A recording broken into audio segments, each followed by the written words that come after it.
क्या कर रहे थे हम लोग? वही जो करते कहते और सुनते चले आ रहे हैं कि जब वक्त होता है तो एहसास नहीं होता, और जब एहसास होता है तो वक्त नहीं होता। मैं साबिर अली और आप देख रहे हैं ILCC अली क्लासेस, जो अलीगढ़ बेस्ड नीट जेई का रेजिडेंशियल कोचिंग क्लास है। साथ ही AMU जामिया के दूसरी भी तैयारियां कराते हैं। उसी सिलसिले में हम लोग कर रहे हैं AMU का डिप्लोमा 11 का जो टेस्ट होता है उसका क्रैश कोर्स चल रहा है, और हम लोग कर रहे हैं physics 10th class source of energy करने जा रहे हैं। ठीक है, तो आगे चलते हैं हम लोग source of energy.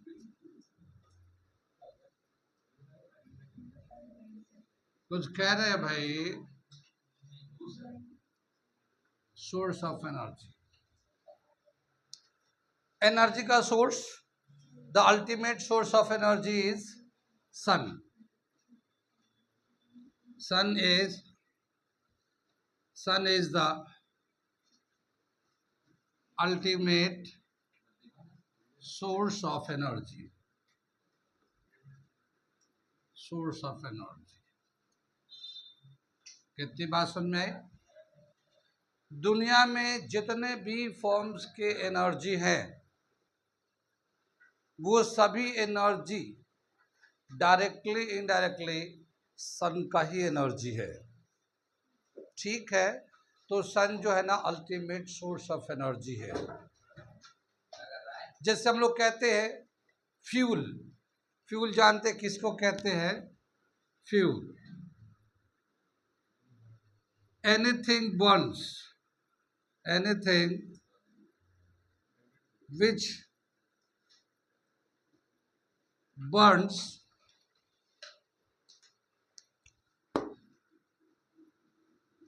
and give heat and light is called fuel. ठीक है, कोई भी चीज जो जलता है और हीट एंड लाइट देता है उसको हम लोग फ्यूल कहते हैं। कहते बात में कोई भी चीज जलाए, जैसे लकड़ी जलाते, कोयला जलाते, पेट्रोल जलाते, पेपर जलाते, पत्ते जलाते, आदमी जलाते, कपड़े जलाते हैं। ठीक है, लो इसमें कौन सा गलत कह दिया? आदमी नहीं जलते? ठीक है, जलते हैं। हिंदू रस्म रिवाज के हिसाब से किसी को डेथ हो जाता है तो फिर उसको ले जाके जलाते ही है, वो एक है, तो जलते हैं। कितनी बात समझ में? तो कोई भी चीज जो जलता है, हीट एंड लाइट देता है, वो फ्यूल कहलाता है। फ्यूल की जो क्वालिटी है, फ्यूल अच्छे गुड फ्यूल भी होते हैं, बैड फ्यूल भी होते हैं। जो फ्यूल की क्वालिटी है, आइडियल फ्यूल किसको बोलते हैं?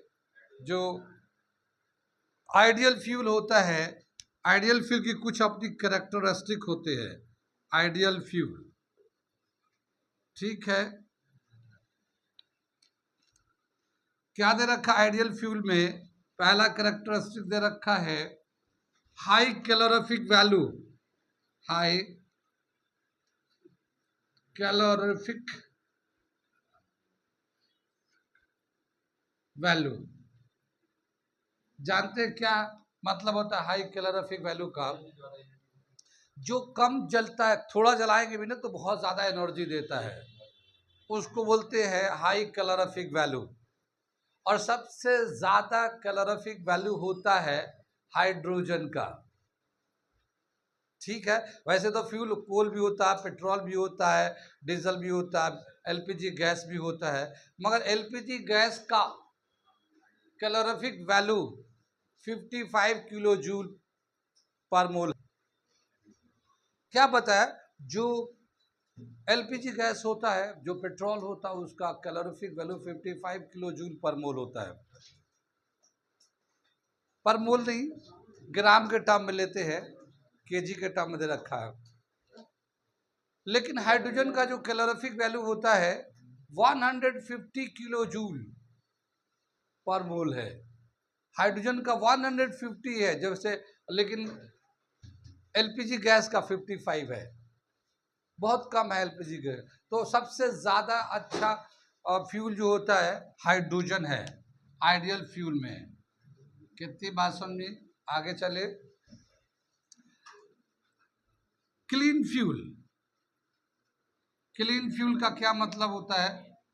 यानी जब ये जलेगा तो पोल्यूशन कम होगा, कम से कम पोल्यूशन हो, यानी कि जो धुआं है या ऐश राख जो निकलते हैं वो कम से कम हो, वो आइडियल फ्यूल की character. Clean fuel, clean fuel में जैसे हमारा एलपीजी गैस आता है,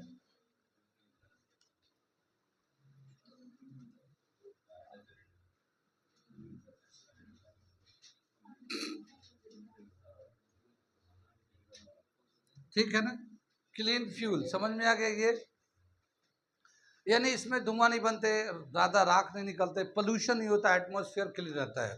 तो जैसे हाइड्रोजन भी जलता है तब भी होता है, पेट्रोल भी जलता है तब भी कम से कम वेस्ट निकलता है। वेस्ट का मतलब ये है कि पोल्यूशन, पॉल्यूट करने वाला गैसेस निकलते हैं। आइडियल फ्यूल कहलाता है। Easy to handle, easy to handle, ठीक है ना? उसको हैंडल करना बहुत आसान है। कितनी बात में हैंडल करना आसान हो। Easy to transport, easy to transport यानी एक जगह से दूसरी जगह ले जाना बहुत आसान हो, ऐसा नहीं कि बहुत मुश्किल हो उसको ले जाना। कितनी बात सुन में? Easy to transport, easy to handle. Moderate ignition temperature, you know moderate ignition temperature, moderate यहां पॉइंट लिखता हूं, moderate ignition temperature. Moderate ignition temperature क्या मतलब? ना बहुत ज्यादा है उसका इग्निशन टेम्परेचर, ना बहुत कम हो, मॉडरेट हो तो चलेगा। क्या मतलब इसका? अब जैसे मान लो सोडियम होता है, पोटेशियम, मैग्नीशियम होता है, ठीक है, उसका इग्निशन टेम्परेचर बहुत कम है, वो रूम टेम्परेचर पे आग पकड़ लेता है। तो हम लोग को याद है सोडियम एंड पोटेशियम को रखने के लिए क्या करते हैं? केरोसिन ऑयल में रखते हैं। मेटल नॉन मेटल में पढ़ा तो होगा वो। केरोसिन ऑयल में क्यों रखते हैं? क्योंकि अगर खुले हवा में रखेंगे तो आग पकड़ लेगा। तो ऐसे फ्यूल को जो इतना आसानी से आग पकड़ ले, वो तो खतरनाक है, उसको कहाँ तक बचाते फिरेंगे, तो हमेशा आग पकड़ लेगा। तो कम इग्निशन टेम्परेचर भी ठीक नहीं है। अब बहुत नहीं, जैसे भीगे लकड़ी को जला रहे हैं, तो जलाया जा रहा है, चले जा रहा है, फिर इतना जला मगर पूरी तरह से आग नहीं लगा, वो भी ठीक नहीं है। Moderate ignition temperature, ignition temperature जानते हैं किसको बोलते हैं? The temperature at which a fuel catch fire, वो टेम्परेचर जिस पे एक फ्यूल आग पकड़ लेता है उसको कह लो इग्निशन टेम्परेचर। हर फ्यूल का अपना एक इग्निशन टेम्परेचर होता है। जैसे पेट्रोल है, अच्छा फ्यूल है, मगर इग्निशन टेम्परेचर के लिए एटलीस्ट कम से कम एक मैचिस के तिल्ली का चिंगारी चाहिए। जब तक चिंगारी नहीं मारेंगे, यहाँ पेट्रोल गिरा होगा लेकिन आग नहीं पकड़ सकता। और हल्के से चिंगारी देंगे, आग पकड़ो, वो फिर आग तो ऐसे भागेगा, फिर कितनी बात समझ में? जितने दूर तक आग फैला होगा उतनी दूर तक आग तेजी से भागेगा, तेल फैला होगा। एनीवे, लेकिन बेगर चिंगारी का या स्पार्क का आग नहीं पकड़ सकता, क्योंकि उस चिंगारी से, उस आग से इतना टेम्परेचर मिल जाता है जिससे वो आग पकड़ ले। तो वो उसका इग्निशन टेम्परेचर का था। कोई भी है, हम लोग जैसे लकड़ी जलाते हैं तो लकड़ी कभी डायरेक्ट जलते हुए देखा? पहले हम लोग उस पर केरोसिन ऑयल डालते हैं, फिर केरोसिन ऑयल डाल के फिर उस पर डालते हैं, तो पहले लकड़ी नहीं जलता, पहले वो केरोसिन ऑयल जलता है, मिट्टी का तेल जलता है। फिर जब वो जलता है तो वो गर्मी पैदा करता है, उस गर्मी से हीट बनता है, हीट बनने से टेम्परेचर बढ़ता है, फिर वो इतना टेम्परेचर आता है कि उसके बाद फिर लकड़ी में आग पकड़ता है, फिर लकड़ी बाद में जलता है। ठीक है, तो जब भी कभी कोई चीज़ जलाना होता है तो पहले उससे कम इग्निशन टेम्परेचर वाला चीज़ को जलाते हैं। जैसे मान लो लकड़ी जलाना हो तो पहले पत्ते जलाते हैं, कागज़ जलाते हैं, कागज़ जला देंगे ऐसे, उसके ऊपर से ऐसे ऐसे लकड़ियों को सजाएंगे, फिर वो उससे फिर लकड़ी में आग पकड़ेगा। ऐसे ही तो कर, कितनी बात सुन में? ऐसे करते हैं हम लोग, ऐसे ही करते हैं। तो इग्निशन टेम्परेचर आइडियल फ्यूल के लिए ये कुछ करैक्टर है, होना चाहिए। कितनी बात सुन में? अब ये जो फ्यूल था, ये जो सन था, दुनिया में जितने भी फ्यूल्स हैं, जो भी फ्यूल है, चाहे वो कोल हो, पेट्रोल हो, डीजल हो, वुड हो, पेपर हो, कुछ भी हो, उसमें जो भी एनर्जी है सभी सन का है। अब ये है कि वो जो फ्यूल है जिसको हम लोग जलाते हैं, जिससे लाइट एंड हीट मिलता है, वो अपने नेचर के हिसाब से दो कैटेगरी में क्लासिफाई कर दिया हम लोगों ने फ्यूल को। एक वो फ्यूल जो जलाएंगे, जलाते रहेंगे और जलाते रहेंगे, एक दिन ऐसा होगा जब वो हमेशा के लिए ख़त्म हो जाएगा। उसको बोलते हैं हम लोग फॉसिल फ्यूल, ठीक है। एग्जॉस्टेबल फ्यूल भी बोलते हैं, non renewable source of energy भी बोलते हैं उसे। नॉन रिन्यूएबल, रिन्यू मतलब दोबारा से नया बन जाना, वो दोबारा से नया नहीं बन सकता। और उसका एग्जाम्पल है कोल, पेट्रोल या पेट्रोल से बने हुए जितने भी फ्यूल, पेट्रोलियम और पेट्रोलियम से बने हुए जितने भी फ्यूल है, एक नेचुरल गैस भी आता है, वो भी सब ये फॉसिल फ्यूल कहलाते हैं। और एक वो फ्यूल होता है जिसको जलाएंगे या यूज करें दोबारा से उसे पैदा कर सकते हैं, बनाते हैं, ठीक है। तो बार बार उसको यूज कर सकते हैं और हमेशा यूज करते रहेंगे, जब तक जीते रहेंगे, जब तक सूरज चांद रहेगा, वो एनर्जी का सोर्स भी रहेगा, ठीक है। तो हम लोग क्लासिफाई करते हैं पहले इसको और मिटाते इसे। इतनी बात समझ में आ गई? क्या पता है जो एलपी, तो फ्यूल को हम लोग क्लासिफाई कर रहे हैं हम लोग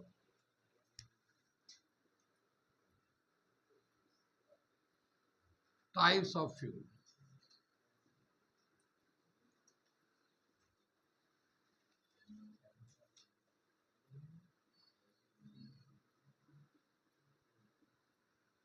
एग्जॉस्टेबल फ्यूल,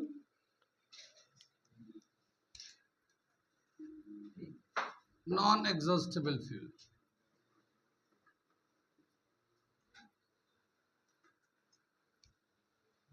एग्जॉस्टेबल फ्यूल को फॉसिल फ्यूल भी बोलते हैं,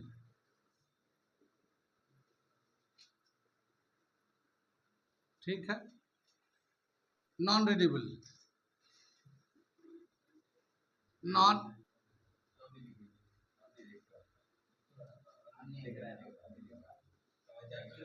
ठीक है ना, non renewable source of energy है, इसको हम बोलते हैं renewable source of energy, non renewable, renewable. कितनी बात समझ में? तो जो फ्यूल्स हैं उनको दो कैटेगरी में उसके नेचर के हिसाब से क्लासिफाई कर दिया गया है, एग्जॉस्टेबल या फॉसिल फ्यूल या non renewable source of energy, यानी ये एक बार यूज होगा और एक बार खत्म होने के बाद हमेशा हमेशा के लिए खत्म हो जाएगा। ये जो फॉसिल फ्यूल या नॉन एग्जॉस्टेबल फ्यूल है, इसके जो टाइप दे रखे, एग्जाम्पल दे रखे हैं,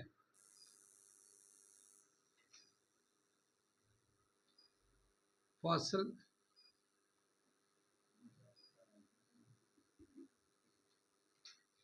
आगे चलते हैं। फॉसिल फ्यूल में जैसे दे रखा है, कोल है, पेट्रोलियम है, नेचुरल गैस है, ठीक है, नेचुरल गैस है। मोहित भाई आ रहा है समझ में? कोल तो देखा ही होगा, कोल मिलते हैं बहुत जगह, सोर्स है बहुत जगहों से कोल मिलता है। इंडिया में अच्छा खासा कोल मिलता है, कुछ ऐसे एरिया है जो कोल के लिए बहुत मशहूर है और उन्हीं को वहाँ पे चलती हैं, बनती है। जैसे गैंग्स ऑफ होशियारपुर फिल्म आई थी ना एक, नवाजुद्दीन सिद्दीकी हीरो था उसमें। कोल का ही उसमें पूरा देखा, धनबाद, झरिया, बोकारो, ये एक बिहार का पार्ट है, वहाँ बहुत मिलता है। झरिया है, बोकारो है, धनबाद है, आसनसोल है, ये सब एरिया में काफ़ी मिलते हैं कोल। तो कोल क्या है? कोल को जलाते हम लोग, कोयला ऐसे भी है, हम लोग घरों में खाना बनाने के लिए जलाते हैं, इंडस्ट्री में जलाते हैं कोयला को, पानी को गर्म करने, बॉयलर को गर्म करने के लिए। तो कोल का बहुत सारा यूज में है। पेट्रोलियम होता है, हाइड्रोकार्बन्स होते हैं, जैसे कार्बन कंपाउंड हमने पढ़ा था 10th क्लास केमिस्ट्री में, वो पेट्रोलियम का ही प्रोडक्ट है हाइड्रोकार्बन्स। इसके अंदर बहुत सारे दूसरे हाइड्रोकार्बन्स होते हैं जो हम लोग उसको सेपरेट करते हैं। प्रोसेस का नाम है फ्रैक्शनल डिस्टिलेशन। ठीक है, इससे बनता petrol, petrol gas, petrol, kerosene oil, एस्पार, ठीक है ना, बहुत सारी चीजें इससे निकलती हैं। ये नेचुरल गैस है। आमतौर पे देखा गया जहाँ पे पेट्रोलियम मिलता है वहीं पे नेचुरल गैस भी मिलता है। तो इसको हमें फ्रैक्शनल डिस्टिलेशन ही करना होता है, डायरेक्ट निकालते हैं और जहाँ पे यूज करना है वहाँ पे यूज कर देते हैं। कितनी बात समझ में? तो ये हमारा नेचुरल गैस है, फ्यूल है। ये सब जलते हैं और इनका बनने का तरीका तो हमने बताया था अभी पिछले चैप्टर में, बताया था ना हमने। लो, अभी हम लोगों ने पिछला कार्बन कंपाउंड चैप्टर में बताया था कि ये जो कोल एंड पेट्रोल बनते कैसे हैं। तो बताया था हमने कि हजारों हजार साल पहले जब अर्थ बहुत गर्म था तो अर्थ का बार बार वल्केनो आता था, तो उस वक्त के जंगल जितने भी थे और एक्वेटिक लाइफ थे सब जमीन में धंस गए और सब under high pressure and temperature and aerobic respiration decomposition हुआ और उसके बाद वही कोल एंड पेट्रोल में कन्वर्ट हो गए हैं। लेकिन इसके बनने के लिए हजारों हजार साल लगे तब जाके बना है। अब अगर हम लोग जो जिस रफ्तार से जला रहे हैं, जिस स्पीड से कोयले का और पेट्रोल का इस्तेमाल कर रहे हैं, हर काम में पेट्रोल जला, गाड़ी चल रहा, 2 व्हीलर 4 व्हीलर 8 व्हीलर 12 व्हीलर, सारे व्हीलर्स जितने भी है सब में पेट्रोल जलाते हैं। तो पेट्रोल के कंजम्पशन का रेट बहुत फास्ट है। कितनी बात सुन रही? और इसकी वजह से ये बहुत तेजी से खर्च हो रहा है, कोयला भी खर्च हो रहा है। जब ये कोयला को पेट्रोल खत्म हो जाएगा तो सिर्फ ये तस्वीरों में दिखा सकते हैं कि ये कोल ये पेट्रोल, जैसे होता है ना डायनासोर को तस्वीर में दिखाते हैं। तो जिस तरह से एक्सटिंक्ट एनिमल्स, पढ़ा है ना बायोलॉजी में, एक्सटिंक्ट एनिमल, कुछ ऐसे एनिमल है जो एक्सटिंक्ट हो गए जैसे डायनासोर है, कुछ ऐसे इंडेंजर स्पीसीज हैं, बायोलॉजी में पढ़ा हुआ इंडेंजर, जो मंडे और खत्म होने के कगार पे हैं। अगर थोड़ा सा केयर नहीं करेंगे तो वो हमेशा हमेशा के लिए खत्म हो जाएंगे। फिर उसको हम लोग दिखाएंगे फोटो में, आने वाली जनरेशन अपने बच्चों को बताएगी this is called lion, oh lion looks like that, yes yes my dear, lions were looking like this, okay have you seen live, no बाबा। ठीक है, बच्चा पूछ रहा बाप से have you seen live, no यार I have not seen, you also have seen the photograph, yes just like, जैसे अभी हम लोग डायनासोर का फोटो देखते हैं ऐसे ही आने वाले 10 20 2 4 5 जनरेशन बाद शेर तो मिलेगा नहीं, क्योंकि जंगल होगा नहीं तो शेर कहाँ मिलेगा। ठीक है, और जो शेर मिलेंगे या तो सर्कस में डांस कर रहे होंगे ऐसे, तो शेर बोलेगा जंगल का राजा, बच्चा बोलेगा भाई जंगल का राजा, यही हाल हो रहा है इसका सर्कस के अंदर इसका। ठीक है, तो फिर उसकी फितरत आदत बदल चुकी होगी, तो कोई यकीन भी नहीं करेगा कि जंगल का राजा शेर होता है। एनीवे कितनी बात सुन में। तो आने वाले दिनों में ये कोल की तस्वीर और पेट्रोलियम की तस्वीर बच्चों को दिखाया जाएगा। ये कोल होता था पहले जलता था, ठीक है, ये पेट्रोल होता था, ये गाड़ियाँ चलती थी। ये जो गाड़ियाँ जो डैमेज पड़ी हुई ना, ये डस्टबिन की तरह, क्योंकि गाड़ी तो चलेगी नहीं, उसके बाद पेट्रोल वाली गाड़ी बंद हो जाएंगी, तो सब कहाँ, उसको तो वेस्ट पड़ा रहेगा उधर, पता चला रोड में उधर बड़ी बड़ी 4 व्हीलर गाड़ी ऐसे ही चल रही है। तो जब बच्चों को देखा ये दिस इज कार या, क्योंकि उस वक्त सारे बच्चे इंग्लिश बोलेंगे, अभी तो थोड़ा इंग्लिश हिंदी मिक्स हो रहा है ना अभी तो, ये तो हम लोग ट्रांजिशनल फेज में है, आधा इंग्लिश आधा उर्दू, आधा इंग्लिश आधा उर्दू बोलते हैं। आने वाली जनरेशन सब इंग्लिश बोलेगी, ठीक है, हिंदी जानेगी नहीं, क्योंकि फिर हर कोई इंग्लिश मीडियम में बच्चा पढ़ रहा है ना, हर आदमी इंग्लिश मीडियम में पढ़ रहा है, अपने बच्चों को इंग्लिश मीडियम में पढ़ाएगा, उर्दू हिंदी इंग्लिश कौन पढ़ता है। ठीक है, सब इंग्लिश में बोलेंगे, oh nice speaking good English, good students, ठीक है, चाहे वो इंग्लिश में गाली क्यों ना पकड़ा हो। ओके, आगे चले हम लोग कितनी बात में। तो ये खत्म होने वाला है, ये सारे कोयल खत्म हो जाएंगे। अभी क्या अभी जैसे हम लोग जलाते हैं तो इसका तो एडवांटेज है कि हम लोग जलाते हैं, बहुत सारी चीज़ों में यूज होता है, लेकिन इसका डिसएडवांटेज ये है कि जब हम लोग इसे जलाते हैं तो ये बहुत सारे पॉइजनियस गैस भी प्रोड्यूस करते हैं। ये फ्यूल जलाते हैं, ये अच्छा फ्यूल है, सोर्स है, लेकिन इसको जलाने के बाद इससे बहुत सारे पॉल्यूटिंग गैस बनते हैं। जैसे जब इसको हम लोग जलाते हैं तो कार्बन डाइऑक्साइड बनता है, एटमॉस्फेयर के अंदर नाइट्रोजन है, ठीक है, सल्फर है, तो सल्फर डाइऑक्साइड भी बन जाता है, नाइट्रोजन डाइऑक्साइड बनते हैं। तो जब इनको जलाते हैं ना तो एयर के साथ रिएक्शन करता है, और ये जो है CO2 carbon dioxide carbon dioxide, ठीक है, nitrogen oxide, nitrogen oxide and sulphur oxide, sulphur oxide बन जाते हैं, सल्फर ऑक्साइड आर फॉर्म, ठीक है ना, ये सब बनता है। और ये जो ऑक्साइड एयर में रहता है, जब बारिश होती है ना, तो यही ऑक्साइड रेन वाटर से मिलकर एसिड रेन बना देता है। तो rain plus oxide, oxide of carbon, nitrogen, sulphur, ठीक है, ये मिलते हैं तो एसिड रेन हो जाते हैं। एसिड रेन तो जानते ही है, एसिड रेन जो है ना सॉइल के लिए या एक्वेटिक लाइफ के लिए डेंजरस होता है, या मॉन्यूमेंट्स के लिए भी डेंजर है। मार्बल बनो, जैसे ताजमहल की जो शाइनिंग है वो खत्म हो रहे हैं, इसलिए कि इंडस्ट्री बहुत थे ताजमहल के आसपास पहले, तो उसके जो धुएं निकलते थे वो उससे एटमॉस्फेयर पल्यूट होता था, और वो एयर से कंपाउंड बनाते थे, फिर बारिश होती थी, फिर वो एसिड रेन होता था, तो ताजमहल की जो शाइनिंग थी वो जा रही थी। तो सारे इंडस्ट्री को हटा दिया गया ताजमहल के आसपास से, सारे इंडस्ट्री को हटा के दूर कर दिया गया ताकि उसकी ब्यूटी को मेंटेन किया जाए। मगर अभी भी बहुत जगह इंडस्ट्री है, वो तो एटमॉस्फेयर को पोल्यूशन करते ही करते हैं। तो इस तरह के जो एसिड रेन होता है, वो पानी जो ना जाता है खेतों में आता है, तो खेतों का जो सॉइल है, जो खेती बाड़ी करते हैं, वो सॉइल का टेक्सचर बदल जाता है। नदी में, रिवर में जो पानी आता है एसिड रेन, वो नदी के पानी को भी नुकसान पहुंचाता है एसिड रेन। तो ये जो पोल्यूटिंग गैस है जो इसको जलाने के बाद आता है, ये इनडायरेक्टली हमें पानी को, सॉइल के को नुकसान पहुंचा रहे हैं। तो जलते हैं तो हीट एंड लाइट देते हैं, बाकी कितने कितना यूज है वो तो यूज है ही है बहुत। कितनी बात समझ में आई? आगे चले चले हम लोग मिटा दे इसे। ये हमारा non renewable source of energy है, ये खत्म हो गया तो हमेशा हमेशा के लिए खत्म हो गया। आगे चलते हैं हम लोग, मिटा दे इसे।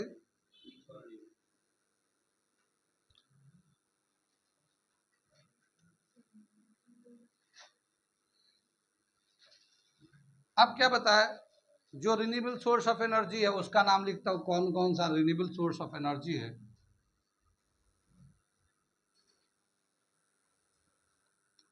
इसका रिन्यूएबल सोर्स ऑफ एनर्जी,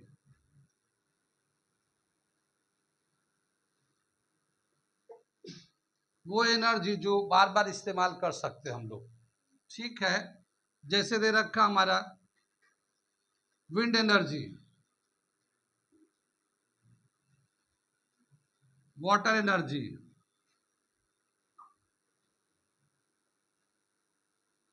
ठीक है ना, टाइडल एनर्जी, ठीक है,